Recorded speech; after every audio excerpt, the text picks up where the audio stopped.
Joe, good morning. I'm here with Dr. Bunio from Cherokee Indian Hospital. We're going to speak a little bit today, and I've got this funky mask on, so you'll have to bear with me. It's really weird to breathe in these things. It is a little bit. It takes a little bit of getting used to. Yeah. I need one more like yours. I like the flamingos. Yeah. Dr. Bunio, tell me, introduce yourself to the audience here. Tell us a little bit about the work that you do at the hospital. Well, hey, thanks, Chris, for having me. I'm Rick Bunio. I'm the clinical director up at the Cherokee Indian Hospital, and so I'm over all the medical staff up there. I want to thank you for having me, and I want to thank you for wearing your mask. Absolutely, yeah. We're not quite 6 feet apart, so we're going to do the mask thing and try to be as safe as we can and promote that to the community. Yeah. Let's talk a little bit about the mask, though, and kind of the tech behind it. What is the understanding with the masks? So, really, these kinds of masks that we're wearing right now, I'm wearing a cloth mask, and you're wearing a surgical type mask. My mask is going to protect you from me. Okay. Anything that's coming out of, my nose or mouth, this mask is going to capture it. It's not 100%, but at this point it's better than nothing. So that's why the CDC recommends that when we go out and we go to Walmart, if we're going to be within 6 feet of other people, we wear masks to protect those around us, the elders, anybody who might be at risk if they get this infection. Absolutely, because you don't know at this point. There's a lot of, and we're going to get more into the weeds with this, asymptomatic folks out there right now that are going to the post office, that are going to the Food Lions and the Walmarts, and you don't know necessarily when you walk past them or when you exchange currency with them whether or not they have the virus. But this would be a way to kind of protect somewhat that transmission, I guess. That's right. That's what we're trying to do. We're trying to stop the transmission. And so if you yourself have it, this would catch it. Yes. Now, what's with my surgical one? Is it similar? Is it just a different design? It's similar. It's a little bit better. It's better than cloth because it's designed for that. So there's a reason why a surgeon wears a mask. It's to protect the patient from stuff that's going to come out of their mouth and nose. Gotcha. It doesn't protect the surgeon as much from the patient. In order to get that protection, you need one of those N95 masks, which we are saving for our frontline people. Okay, and that's for your health and medical frontline folks. Yep. While I'm sitting around the house, and I don't know if it's a question that we've got from the folks out in the community yet, but when I'm sitting around the house, do I need to be wearing my mask, or is that? Not necessarily. It depends. I mean, it depends if you have a lot of other people in the house. If you're feeling sick, it'd be a good idea to wear it. But otherwise, hopefully everybody in your household has not been exposed. Okay, great. Okay, well, if you're watching at home, please share this link on your Facebook. We're going to be on here for about the next 10 to 15 minutes to go through some questions. Some of them will be really short and quick, and some of them we'll expand on a little bit. But yeah, share this out. Let the community know that we're doing this live. And if this is successful and we have some more updates or more questions from the community, we're going to come back and Dr. Bunio is going to do this further with us as time progresses. And hopefully we start to catch the downhill of this thing and we can get past this and look to brighter days. But we'll go ahead and lead into some of the questions. Sure. If you're ready. So what does asymptomatic mean? Well, that means you're not showing any of the symptoms of this disease. So that's mainly fever, cough, shortness of breath. Okay. So you're feeling perfectly fine. You're asymptomatic. Now, some of the things I had read, I guess in recent news here in town, the folks that were tested, were they asymptomatic? The majority of them were. Okay. And they estimate that up to 25% of the people that have the virus are not showing any symptoms, or they're showing very mild symptoms. Gotcha. Okay. So that's why it's important, though, that we're ramping up the testing on everyone, because we want to catch this thing, and it could look like nothing at this point to some folks, asymptomatic. Yeah, listen, if we knew how to control this virus, it wouldn't have got to where it is. Right. And so what we are worried about is there are people out there who don't know that they have the virus, and they're spreading it out in the community. So we're trying to catch that early, and especially on the boundary. Good. Okay, we'll move on to the next. I'm going to Vanna White it here. Hopefully I don't knock them all over. Okay. Can we just drive up, or do we need an appointment? I'm assuming this is speaking to the drive-through testing site. Yeah. We prefer that you call ahead to the hotline and be pre-screened so that your orders are already in. Okay. But if you do drive up, we will do our best to serve you as well. Okay, great. What's the phone number that folks can call into? I don't have. Shiashi, can you grab that for us, and then we'll update it as we move along so that we make sure we have it. All right, let's move to this one. Will CIHA be doing the antibody testing, and if so, when will it be available? What is antibody testing? So the antibodies are what your body makes if it's been exposed to the virus. So the short answer is yes, we'll be doing antibody testing. I'm actually meeting with one of our lab directors this afternoon to talk about it. Okay. The antibody testing will tell us if you have been exposed to the virus, but it will not necessarily tell us when. Okay. That's great. So we'll be getting into that soon. Yep. After testing positive, how long is a person contagious once symptoms are gone? Well, that's a tough one. And this is the thing I've been most curious about myself. Yeah. We don't know for sure, but according to the CDC, if it's been at least 7 days since your symptoms started and you've gone 3 days without a fever, assuming you're not taking Tylenol or ibuprofen, you could be released from your isolation and quarantine. Okay. Other authorities recommend that even after that you wear a mask for another 2 weeks because we're still picking up the virus in some people. So some people seem to still be shedding the virus a little bit longer than that. Right. Okay. And again, at this point, we should all imagine that we have it and that we're spreading it, so we need to protect everybody by doing the masks, keeping the social distancing. Yeah. Even if you are tested positive, just imagine you still have it for the next few weeks or months until we kind of clear our healthcare systems of this. Yeah, absolutely. So do folks change their gloves after each patient? And I'm assuming this is at the testing site? Yeah. Yes, they do. Okay. That's an easy one. Yep. So they're taking every precaution to make sure that they're not spreading it at the site. Yes. Great. Can COVID-19 be spread before symptoms show? Yes, and that's one of the problems. So we think that people may be able to spread it for, we think, a couple of days before the first symptoms show up. And as I mentioned before, some people never show symptoms. Okay, so asymptomatic folks can spread it. Yeah. Okay.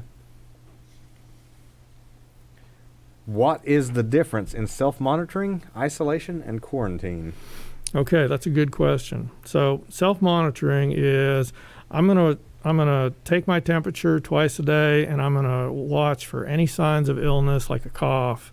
And if I get that, I'm gonna take extra precautions. Okay. Isolation is I'm gonna isolate myself from other people. Okay. So if I'm sick, I'm going to find a place in the home where I can be by myself, preferably with my own bathroom. Gotcha. So hopefully I don't infect anyone else. Quarantine is I may or may not be sick, but I'm staying away from everybody in the community. Gotcha. So. Gotcha. Okay. That's good to know. Does everyone in a household need to be tested, or would just one person need to be tested with this?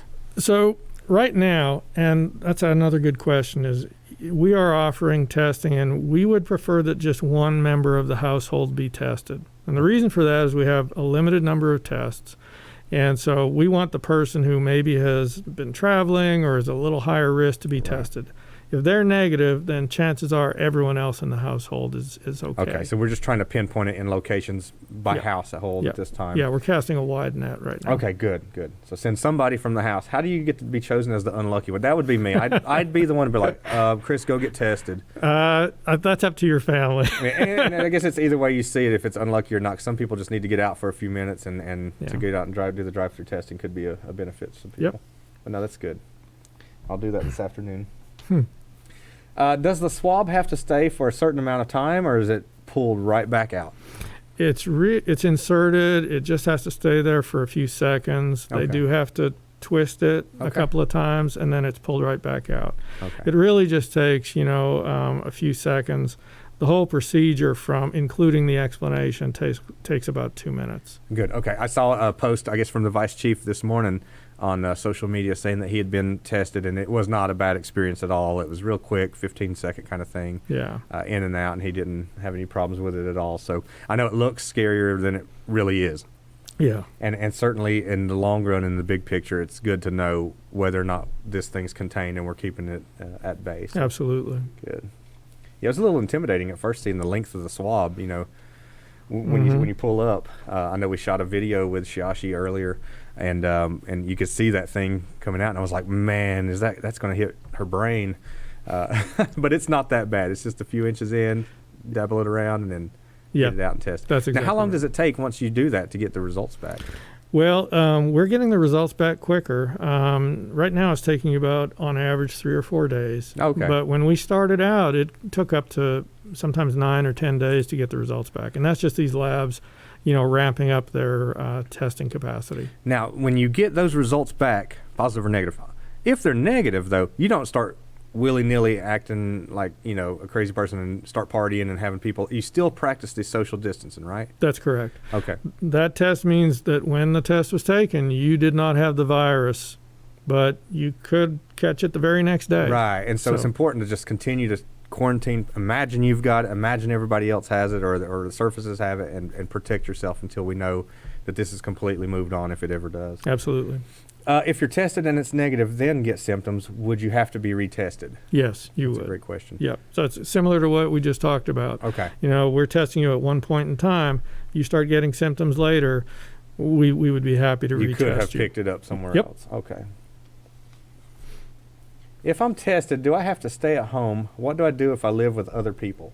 Okay, so part of that's going to depend on whether you have symptoms, in which case you should really isolate yourself from the rest of the family. Okay. Or if you're just volunteering to be tested, like what I think you're going to do later, Chris. Right. So if you're just volunteering to be tested just for the good of the community, then no, you don't have to stay home. Okay. I mean, you should stay home the way everybody should stay home. Continue to practice that social distancing. And if you go out to the grocery store, stay 6 feet away from people, wear your mask. Okay. Yeah. Good deal. And if you're living with other people, you're still trying to kind of practice that in the homes, or is it? Well, we're going to give you advice. We're going to give you a packet when you get tested, and it's going to tell you how you can, isolate yourself and protect other members of your family. Gotcha. So yeah, and that will be difficult for some people. Gotcha. Yep. Can anybody be tested? Cherokee County, Snowbird, Kuala Boundary. How is the testing happening in our satellite sites? Yeah, we are rolling that out. We did that last week. We went out to Cherokee County. We went out to Snowbird. Obviously, we've got testing up here. So anybody that is an enrolled member or is a resident, on the boundary, they can be tested at this point. Now, that's right now while we have a lot of tests. Okay. If we start running short, we may have to restrict it a little bit. But the idea is that once we kind of map this out, we'll have a really good understanding of where it's at, so that that makes sense at that point. Okay, cool. Absolutely. Now, please don't judge us for our really rudimentary setup here. This is our first run at this. Vanna White backed out on us, and so I have to hold these cards up here. If you're tested and you are asymptomatic, is it recommended to self-quarantine as you wait for test results, or can you continue to work? So again, that's similar to what we talked about before. If you're asymptomatic and you haven't had a contact with someone, you're very low risk. You do not have to self-quarantine. But if you can, stay at home, do the things that we all should be doing. Excellent. Okay. Let's see if I can do it without falling. Yeah, good. Yay. What is contact tracing? Okay, this is a really important one. So when we test somebody, contact tracing is we're going to ask you, who have you been in contact with? And we're defining contact as roughly within 6 feet, 10 minutes without a mask. And so then what we're going to do is we're going to call up those people and we're going to say, hey, we're not going to tell them who you are, but we're going to say, hey, we think you may have been near somebody who may have this virus. Please stay home, do everything you're supposed to do. And by doing that, we're hoping that we're going to keep people at home while we're waiting for for your test to come back. So the thing I want to emphasize to the community is if you get a phone call from the hospital, right now it's very important that you pick up that call because we need to let you know how you can protect yourself and your family during this time. Absolutely. That's very important, and we're in that phase of it now. Yep. Okay. If I've been contacted, do I need to self-quarantine? Again, that depends. The person who calls you will give you some advice on that. Okay. To the extent that you can, it's a good idea to self-isolate and quarantine, not go out. Now that we've got the test results coming back in a couple of days, 3 or 4 days, and we're really hoping to get a quicker test soon, it shouldn't be too hard for people to do that. Okay, great. Well, that stayed up. Yeah. What is considered close contact with someone who has been tested? Okay, and again, that is, about 10 minutes within 6 feet. But I want to emphasize that If I cough right now, it's going to take like a couple of seconds for those droplets to get over to you. Right. If I don't have a mask on and you don't have a mask on, that could be close contact. So Gotcha. 10 minutes is not a magic time. Right. It's just a guideline. Okay. So just use your best judgment there. Yep. All right. And then we're down to the final question here, unless some other ones walk in. When a positive case is reported, why are there notices about HIPAA laws and confidentiality? So those are pretty much required. They're part of the packet. Okay. Anytime that we do anything, we want to make sure your confidentiality is protected and you're notified about your HIPAA laws. So those are just sort of standard forms that we have to Gotcha. do. Yeah. And what is HIPAA law for folks that may not know? It really defines it restricts what we are allowed to release about any patient. So we have a lot of folks I see on the social media when notices are released. Oh, we have a positive case identified. Yep. We have a lot of people ask, oh, where are they at? Who have they, so they start to ask those questions. You can't release that information. The healthcare providers can't release that because of the HIPAA law. Correct? No. Now, all of that does get released to the local health departments and tribal public health and human services. So Okay. the health departments know who it is. They know where they are, and they're taking all the steps necessary to protect So it's the being community. handled. The public doesn't need to be concerned necessarily with all that information, and it's being handled on the back end with contact tracing. Yeah. Okay. Great. Yeah, so if you are at risk, you should be getting a call. We won't tell you who you were near, Right. but we will say, hey, listen, there's a chance you might have been in contact. You should take these steps. So Okay, we're great. protecting everybody. Great. Well, that's the last of our questions. Are there any other updates that you might want to give to the public while we've got a chance to speak? All I can say is it does look like what we're doing is working. Okay, good. Now, we're not out of the woods, and I don't want people to get complacent. Right. It's working because, I think when the tribe, closed the borders, that was a really good move. Mhm. I mean, we are doing things right now that places like Singapore and Hong Kong did, and they were very successful at Okay. controlling the virus. We are doing things that other counties can't do, and we're really blessed to be living here. So keep up the good work. Start wearing your masks. Stay home, and I think we can really beat this thing. That'd be great. Well, I appreciate it. And like I said, if we get some more questions from the community, let's get back together and let's do another one of these Q&A sessions and speak with folks. Yeah. So folks at home, again, share this message to everybody. We're going to run this on 28, and we're going to make sure that everybody has a chance to see this. Hopefully there's some good information we gave today. And I appreciate you, Dr. Bunio, for all your work and all the work of the hospital staff and everybody that's out there on the front lines helping to keep this thing mitigated and at bay. Yeah. Thank you for having me, Chris. We'll see you again very soon. Data Dog, you.